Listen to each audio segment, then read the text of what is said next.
Wait, hold on. Couldn't talk about the S Pen without doing this, right? That's a reason to get this phone. You don't even have to use it on the phone, just...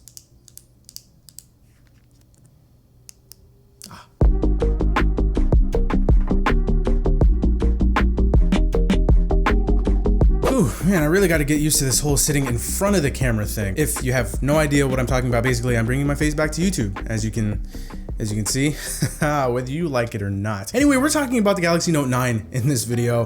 Hope you guys are doing amazing, by the way. It's been out for just a little over 2 years. I think August 2018 this phone dropped. I gotta be honest with you, with countless phones being released over the past 2 years, just like last year, I've begun to appreciate the Galaxy Note 9 even more. And that's not a knock on 2019's phones or 2020's phones at all. Okay, so from what I remember, when the Galaxy Note 10, mainly the Note 10 Plus, when that dropped last year, I remember a lot of people hating on it.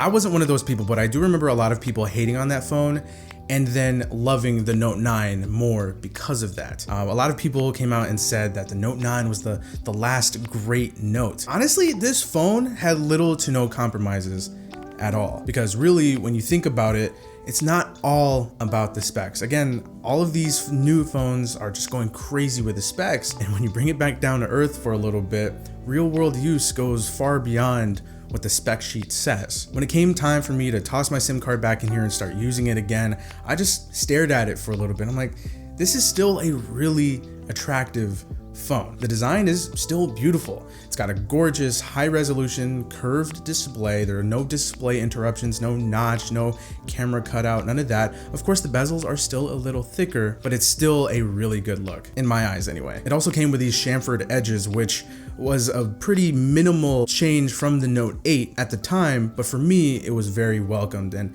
it just added to the premium look and feel of the phone. It made it look more expensive. And of course, this color is amazing. I still love it. It still looks really good. And paired up with this dbrand skin, this leather dbrand skin, shout out to them. They sponsored this video. They're always supporting the channel. Huge shout out to them. This leather dbrand skin is one of my favorites to use, especially on Note devices, because it just brings the whole Note experience together very, very nicely. And I also hate glossy backs on phones. The fingerprints, the smudges, the scratches, it's just bleh, I hate it. So shout out to dbrand for the skin. It's kept my Note 9 all nice and crispy these past 2 years. Check out their skins, their cases, their screen protectors down below using the very first link. So yes, this design, to me at least, still holds up very nicely in 2020. Now, a couple things that stood out to me, of course, the first one has to be the headphone jack. That was the first thing that just popped into my head when I thought about the Note 9. I was like, oh yeah, it has a headphone jack still.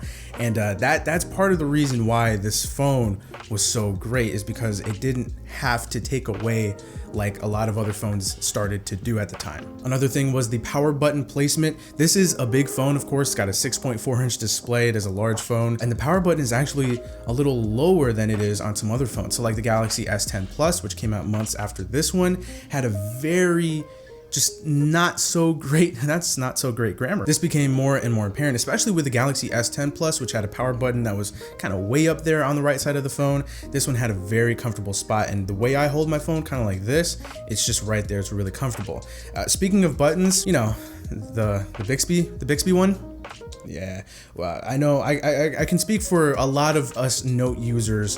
When we first got this phone, one of the first things that we looked to do was remap this button. And well, yeah, I definitely remapped it to trigger the Google Assistant. Of course, you could trigger it to, or you could set it, you could trigger it. No, you can't trigger it. You could set it to trigger anything else. There's also a big old truck passing by my house. That's great. I'm not sure if you can hear that, but I definitely can. The phone also came with iris unlock, which isn't really a thing anymore, but it was kind of cool for its time. It also had this pressure sensitive home button, which we definitely don't have anymore, mainly thanks to gestures, of course. But this pressure sensitive home button was actually kind of cool. I actually kind of liked it. And when they took it away, I was kind of like, oh, I miss it a little bit. It was a nice blend of having a software based button and a hardware based button. It kind of met in the middle. It was nice. And upon revisiting this phone, I was like, oh, this is kind of cool, you know. Anyway, overall, the Note 9 was a really, really good upgrade from the Note 8. Of course, the Note 8 coming from the Note 7, there were a couple of things that had to be adjusted, like the battery size, for example. The Note 8's battery size was, well, let's just say it left a good amount to be desired. With the Note 9, I was about to say 10, with the Note 9, 4,000 milliamp hour battery. I think it was a I should have checked. I'm pretty sure it was a 4,000 milliamp hour battery, and the battery life for me was great. So the 9 had a number of refinements and upgrades from the 8. Not only the battery, but the fingerprint reader location was much better. And speaking of the fingerprint reader, this is also something that I like. Now, I'm okay with the not the optical, well, the optical ones too, but the ones on the Galaxy devices. Ultrasonic, yes, that's what it was, sorry. I'm okay with those, face unlock, it's cool, whatever. But just having this fingerprint reader here on the back, it's just convenient, and I like it. It's cool to not have to be looking at the display or, you know, targeting, you know, your thumb or whatever on the front of the display or whatever. When I pull the phone out of my pocket, I can have the phone unlocked before my eyes meet the display, you know what I'm saying? Also, that down swipe gesture to get to the notification shade, that was also super convenient as well. And as we know, with these big phones, you kind of have to do that little shimmy to get your thumb up to the top of the phone, unless you have huge hands, which I definitely don't. So it's not necessarily something that I wish that every phone manufacturer would do, but it's nice to see that it's still sticking around in phones like the Google Pixel 5. All right, so what was it like using the Note 9 here in 2020? It was fine. I mean, it was honestly fine. The phone is totally usable. The performance is still solid. So no surprise there. Of course, there's a couple stutters and hiccups here and there, so it's not flawless or anything. It does kind of slow down a little bit, but it's nothing major. It's totally usable. I wasn't expecting it to take a significant performance hit in just 2 years. Battery life is fine as well. That did take a little bit of a hit. It's not as good as it used to be. I have used this phone a lot. Granted, I haven't been using this phone as my main device for the past 2 years, so definitely take my experience with a grain of salt. Of course, somebody that's been using this phone as their main phone for the past 2 years is gonna have a completely different set of things to say about it in terms of using it nowadays. But I do know a handful of people that are still using Galaxy Note 9s and even Galaxy Note 8s, and they still love those phones. They're still able to get some good use out of them. So using this phone nowadays, after using tons of phones from last year and this year, it's been pretty good. The 60 hertz on the display was kind of a yikes. But that's just me being spoiled with 90 hertz and 120 hertz displays, but that's not a problem or anything at all. So overall, my revisit with the phone has been just fine. Also, the S Pen, gotta love the S Pen. I mean, what is there to say? You guys already know the deal with S Pen. It's what makes the Note the Note. It is so fun to use. Of course, it's not the new fancy updated one on the Note 20 Ultra, but it's still just as great as we remember. And I mean, you just gotta love the S Pen, right? I love using this thing. Wait, hold on. Couldn't talk about the S Pen without doing this, right?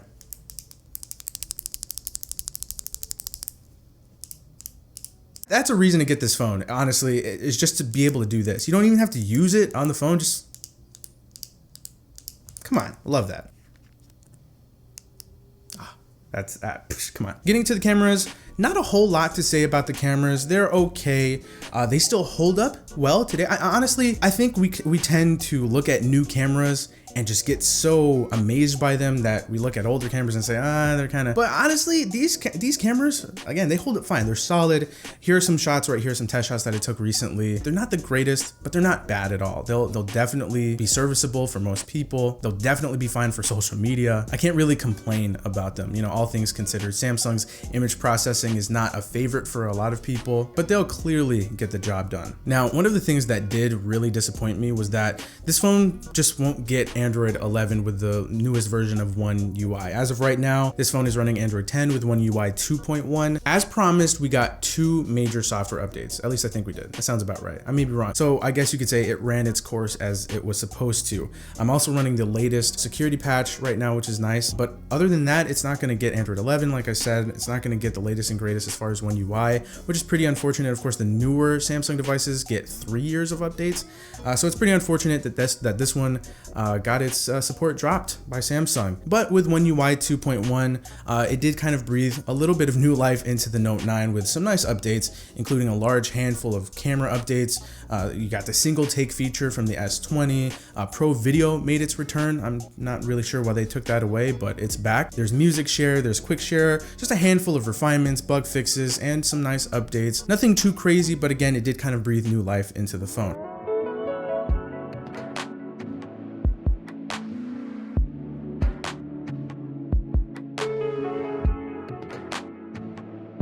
Overall, the Galaxy Note 9, in a way, it was the last of a specific type of Note. Of course, the Note 10 and the Note 20, those are it's like a different breed compared to Note 9, Note 8, Note 7, and before. Samsung really had something special with this phone, and I think in terms of now, I think it's actually a really good pickup if you can find it in the right condition for the right price. If you can find it brand new, huge thumbs up. I've found Note 9s on Amazon, on Swappa, and other places for under $400. Of course, it's not, oh, you must go buy it now, because in this price range, there are a lot of really good smartphones. The first phone that comes to my head in this current price range is the Pixel 4a, but the Pixel 4a is not a Galaxy Note. This is a much bigger phone. It has more features, it has more to offer, and yes, you can find this for under $400, like $350, $380. Again, if you can find them in the right condition, this is a really good pickup. The cameras are good, the specs are there, the screen is nice, you got the S Pen, it just has so much to offer. It's not the best option available in this price range, but I think it is one of the top ones that you should consider. Honestly, that's about it for the Galaxy Note 9. It holds up very well here in late 2020. It was a great phone back then. I still think it's a really, really good option. I know a lot of people personally who are still using their Note 9s, their Note 8s, but I want to hear from you guys, what you guys think of the Galaxy Note 9 and how it's fared over time. Are you still using one? Do you know anybody that's still using one? Let's talk about it in the comments below. So that's pretty much going to do it for this video. I hope you guys enjoyed it. If you did, feel free to leave it a like, subscribe to the channel. If you are new, if you've made it to this point in the video, you are a real one. You already know what to do. Comment potato. You know the vibes. I've got a number of revisits and other reviews and other cool videos on the way, so keep it locked for that one, for those videos, many videos. Also, again, make sure you check out channel sponsor Dbrand. Their skins have been keeping my Note 9 all nice and crispy and fresh and clean this whole time. But yeah, thank you guys for watching. I'll talk to you all in the next video. Again, thanks for watching. That's how I end the videos. So I said it before. Okay, thank you guys for watching. Later. Okay, really? I'll talk to you guys in the next one, and thank you so much for watching. Zachary Anderson, 2020, we're here on camera again.